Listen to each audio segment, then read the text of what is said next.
Yeehaw soldiers, it's your boy, the Anime Sage, coming to another video, and this is with Naruto and Deku Brothers, Part 1.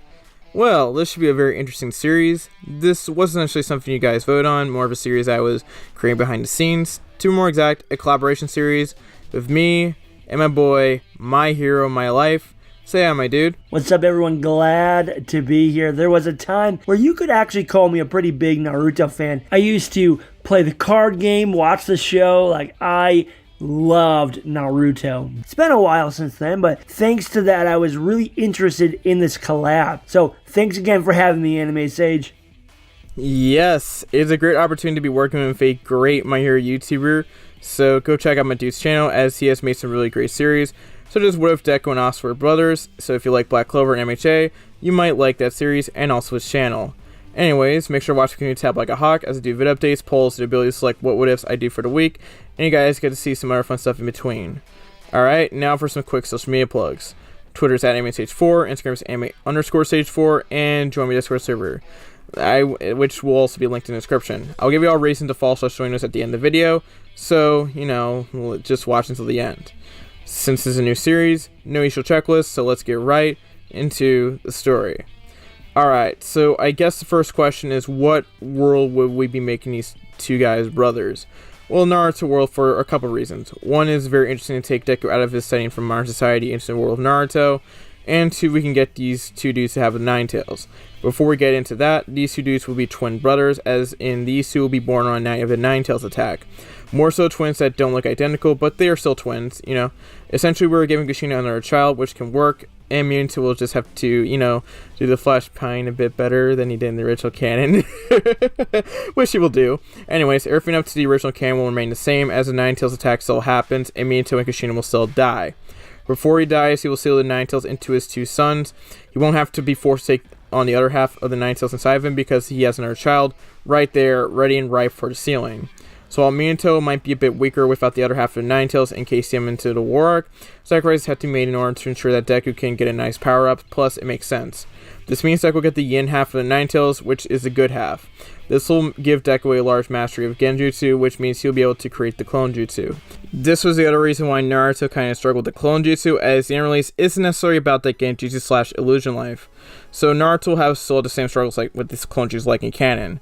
Now, granted, for Naruto and Deku, no one will care about them, as Naruto and Deku are little babies, haven't reached 4 yet, so they won't have their lives ruined by a certain someone, right? Oh, right, Donaldson wants to ruin the lives of two 4-year-olds just to undermine Hiruzen, huh? I mean, he wouldn't exactly do it, right? I mean, please, he can't be that hard. Oh, he did, didn't he? Danzo, people, the greatest person of all time. I feel like it's been a trend with a lot of my vids that I've exposed more and more how bad Danzo is a person. I'm definitely doing good, right? I guess.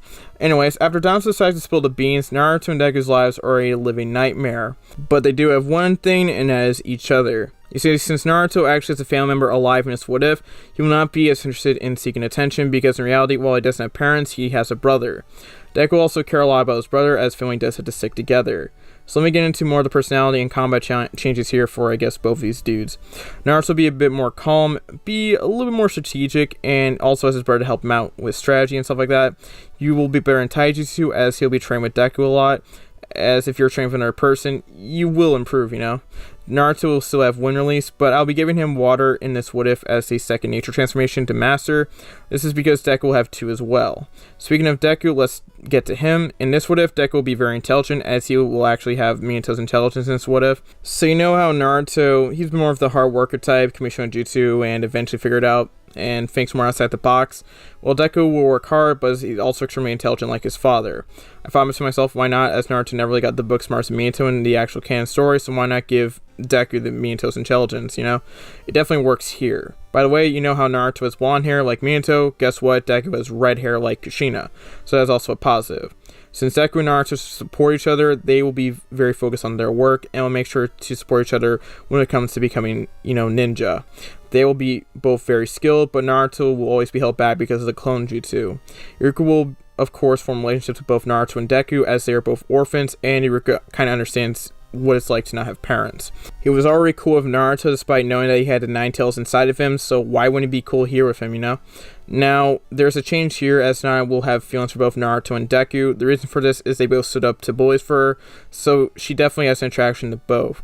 So there could either be a Naruto pairing here or a Deku pairing, which is very interesting, I guess, for the latter, I guess, My boy Deku will also help Naruto get over Sakura as well, because Deku, who has a decent amount of intelligence, actually understands what love is, and how Sakura treats Naruto isn't necessarily love. Naruto realized Deku is right and decides to stop himself right there. So Naruto does have a better understanding for what love actually is, a lot earlier than in the original canon, where we're not going to talk about the last. We will now go into Mizuki Instant and potentially the Land of Waves arc, which will be taken over by the man, the myth, the legend, my hero, my life. Thank you for such a grand introduction. Now, I imagine Mizuki would still try to use Naruto as he did to steal Konoha's scroll and seals. Though not as alone, the boy had his insecurities. He agreed to it and tried to keep quiet about it. Not the type to keep silent, the boy shared the information with Deku. Smarter than his brother, the twin sensed the trap. He convinced Naruto to go with him to tell Iruka. When the two children informed the man, he came up with a plan. That night, Naruto brought the scroll, or a replica of it. When Mizuki came to claim it, he was apprehended by many hidden ninja. The one major difference here was that Naruto did not find out about the nine-tailed fox sealed inside of him. Much of the rest of the prologue for the Land of Waves arc played out as it did in the main canon. One key difference was the formation of Team 7. As all the teams were teams of 3, Deku replaced Sakura. When Deku introduced himself after Naruto, he simply stated that he wished to protect Konoha and those within it no matter the cost. Sasuke followed up, spewing his blind hatred and general dislike of everything. The next day, the three found themselves hungry and faced with the possibility of already being kicked off of the team. Having anticipated something like this, Deku had come up with a plan. Determined to take the bells before Sasuke had a chance, Naruto was goaded into attacking before the start of the evaluation. It was just as the smarter twin expected. He used the distraction of his brother's attack to launch one of his own. When Deku grabbed the bell, he was surprised by the fact that it was gone just as quick. Sasuke darted away with the bell in hand, startled by the turn of events, but cool-headed. The leader of Team 7 appeared before the boy with the bell. Kakashi snatched it up with a little bit of a growl about how nothing had started yet. With those words said, he was gone. A great series of plans and attacks would be launched against the evaluator by both sides. No matter how close they got to the bell, every single one was fruitless. Intelligent children Sasuke and Deku realized the real purpose of the test. Shortly before lunch, all three agreed to work together. Through teamwork, the three of them were able to snag both bells. While proud, Kakashi kept up the tough act. Though both of the smarter kids held one of the objects, Naruto did not. He was told to head back to the academy. Izuku interjected and stated that it was a team effort, that him and his brother were always a team. If one Umazaki left, then both would have to. While Sasuke did not exactly agree, he did remark the plan would not have worked without all three of them. Satisfied with their answers, their leader changed his tune and declared his stance on those that leave their friends behind. With the lesson learned, Team 7 passed the test.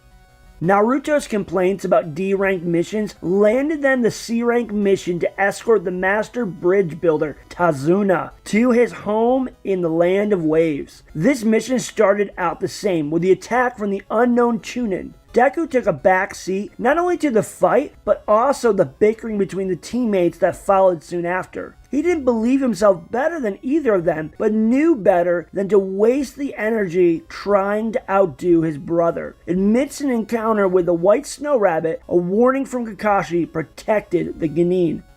They ducked underneath a sword that was longer than any of them were tall. It bit deep into a tree. Another ninja appeared upon the handle. He grabbed the sword and tore it from the wooden trunk. He named himself and his mission when he launched the blade at Tazuna. Deku sent a clone to block the blade with a kunai, while he leapt to move the bridge builder out of the way. Kakashi revealed the Sharingan in his left eye as a mist settled around them. Zabuza and the leader of Team 7 entered into a battle of the water clones. Though skilled, Kakashi's technique was no match for the original. The battle seemed to end with him trapped inside a prison made of water above a lake. Zabuza used another water clone to attack Tazuna, while Kakashi tried to send his team away. Naruto remembered the pain in his hand from the first battle of their mission and his promise to never leave someone behind. He stood his ground and his brother joined him. Unbeknownst to his enemy, the clone fight was far from over. It took most everything he had, but the blonde twin generated several shadow clones. They attacked, and their brother was hidden among them. While the enemy was distracted by the group of Narutos, Deku cloned himself a couple dozen times and joined the fray. I refuse to be defeated by children, Zabuza roars as he is almost overwhelmed. The man swings his blade at full force. A powerful blast of air sends the clones flying and their false bodies fading away. The real Deku lands near the water clone, the corners of his mouth upturned in a smirk. Following the boy's line of sight, the enemy ninja's eyes land on Sasuke. The Uchiha prodigy pulls one kunai out and sends it slicing through the air at their true enemy. A second and third follow in the wake of the first. Noticing the small blades in time, the real Zabuza's body moves on his own, but even then it is not fast enough. The blades leave 3 red lines in his arm as he pulls the appendages away from the water prison. He snatches one of the kunai on its way by. Growling, he pulls back his arm and launches the weapon back at his attacker. When the liquid falls away from Kakashi, the man realizes his mistake. It's too late. The leader of Team 7 is free. He moves to intercept his enemy's hand and delivers a blow of his own. Not caught in time, the tools of murder races for Sasuke. Sounds of metals clashing rings in the child's ear after he produces a 4th kunai. Sighing in relief, Kakashi praises his genin for their plan and teamwork. Then he turns his attention back to the ninja banished from the hidden village of the mist. Zabuza pulls away and jumps back. He begins to make hand signs. His opponent copies his every move as he performs it. 2 serpentine spouts rises from the surface of the lake. Water dragons writhe in the air above the surface and slam into each other, dispersing as a torrent of liquid as they rain back down. Finding the experience a bit unsettling, the enemy begins another series of hand signs. His whole world seems to slow down as he watches Kakashi copy himself. Zabuza gets caught up trying to analyze the Sharingan. Kakashi outpaces him in that moment and unleashes a giant vortex. It washes over his enemy and slams him into a tree. Blades pin the man to the tree. He struggles and pulls himself free. Before he delivers the final blow, several needles dig into the side of the enemy's neck. A masked figure reveals himself to claim victory as a hunter from the enemy's home. Nearly as quickly as he appears, the figure takes his kill and leaves. The battle is over. The leader of Team 7 fades from exhaustion. I'm back again, guys. Alright, anyways, that is the end of part 1 of What If Naruto and Deku Were Brothers. This is a pretty interesting series that I think you guys will all like, so, you know, it's a pretty cool collaboration project. Shout out to my boy My Hero My Life again. Go check him out if you haven't already. His channel link will be in the description. Hey man, thanks again for having me on the channel. This was fun. I can't wait to be able to do this again. Anyways, watch the community tab like a hawk. That is pretty important. You know, it's really important, actually. Anyways, follow me on Twitter for, you know, another way to get notified from my videos. Instagram for memes and other fun stuff in between. And finally, join my Discord server for sneak peeks and supplementary content, notification when I live stream ahead of time, and of course, you can suggest to me ideas directly. And, you know, they are all great ways for you guys to interact with me. So, you know, check out my social media links, you know, follow my Twitter, Instagram, and of course, join my Discord server. So, yeah, please do that. Let's get to 8K, and let's get my boy, My Hero, My Life to, you know, 4K. So, yeah, that's about all I have to say. Make sure to like, comment, subscribe, turn notifications, and share the video. This has been your boy, the Anime Sage, signing out. Peace. YEEHAW. Bye-bye. Stephanie Shea closes out. Peace. Bye-bye. Hi, this is Stephanie Shea, voice actress for Sailor Moon, Hinata, Orihime, and you are watching Anime Sage. I got bad thoughts with a bad thought. Think about to pop off when I start. I can't stop. Hit 'em with the sawed off till they fucking back off.